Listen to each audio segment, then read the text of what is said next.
Hello. Let's talk about the benefits of being predictable. That sounds like, to me at least, a weird idea for a video, but there's a deeper sense in it which came out of a conversation today.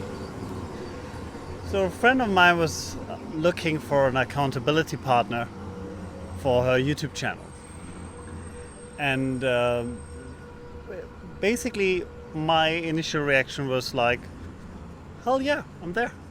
Sure, bring it on. So I reached out to her and said like, yep, I can be your accountability partner. I can be there. So what's up?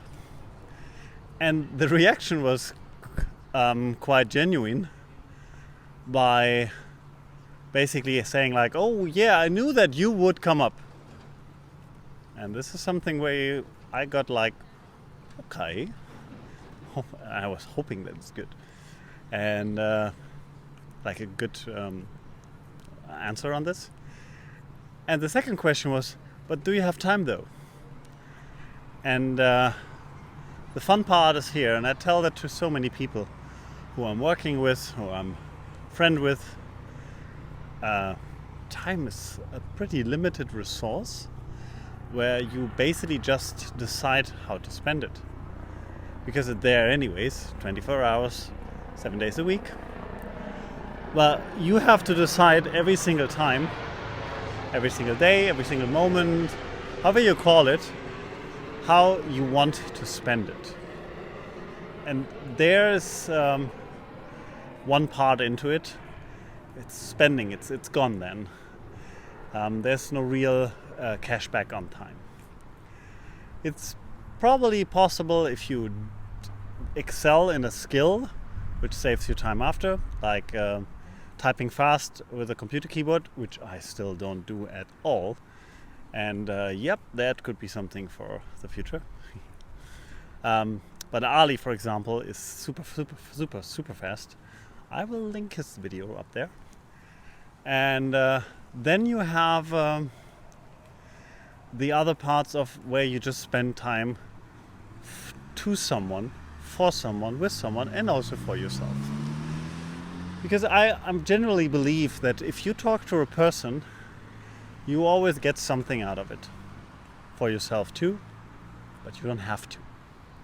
Because you give someone time. And Gary Vaynerchuk had a video on this, where someone came up to him in, I don't know, it was a convention or something, where he held a speech. And I was like, yeah, I like to give to other people, but sometimes they're abusing me. And Gary was basically telling him, hey man, you're not giving. Giving is a one-way act. Listen to that. Giving is a one-way act. So you just give to someone else and there's no return. No return. Be happy if you get a return. There's nothing bad about it. But there's no return planned in giving something to someone. And the same is here. If I give time, attention, however you call it, to the friend of mine, I try, and it's not always working, but I try to make my initial reaction as intuitive as possible, and just say, do I want or not? And my initial call was right away, oh, okay, let's reach out. So if that's the case, it's giving. And let me be surprised. I maybe get something out of it. Okay, not feeling bad. Maybe it's just the pure fact that I can help someone is something you get out of it. But I personally really look forward to it. Because it's just one more person to interact with a common mindset, this common ground you're talking about. Things like YouTube, video making, audio quality, maybe business. And the nice part is here, there's some sort of natural selection where you realize that with some people you feel connected. It could be one way, but it could also be in both ways, which you usually realize when you like push the dealership to the other person and get it back in return. So at the end you exchange the lead on the topic. And so far, many of the accountability bodies I have out of the PTYA community, I have a pretty good contact with. And it's both sides. I'm happy when I wake up in the morning and someone called me in the middle of the night, my time, which has been like early evening their time probably, and reached out and said like, hey, I just had a question, was thinking about you, whatever it's going to be. That's already something where all the building up of accountability bodies, time, schedules, etc. is paying off. I think genuinely for both sides. In many of the cases, if not all.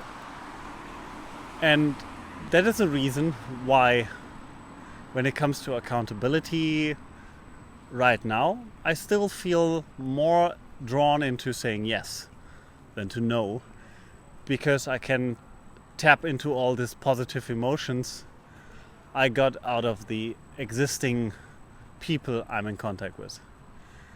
And I think genuinely I should put some links later in the description. It might take a few hours, maybe tomorrow, day after.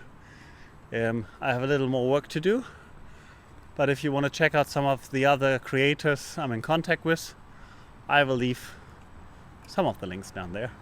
Not just accountability partners, but also people I know, people I value, people I met on Zoom calls, people I've been in PTYA together with, or just random YouTube creators I follow on Twitter or YouTube, whatever. So you have something to wander around and understand probably also a little more about myself. And if you find a creator inside the list where you already be like, yeah, that's awesome, or you find something new where you say like, whoa, that blew me away, leave a comment down below. I read your comments. And luckily, unluckily, it's not so many right now, so bring it on. Bring the comments. And if you enjoyed this video, like it. There's a button for that.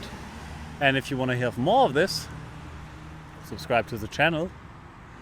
And I will keep you updated on my video journey, on my steps towards using my time right now in the focus of YouTube, but also will make other videos on how I spend or invest time in other things like audiobooks or teaching myself some skills. Have a great one. See you next time.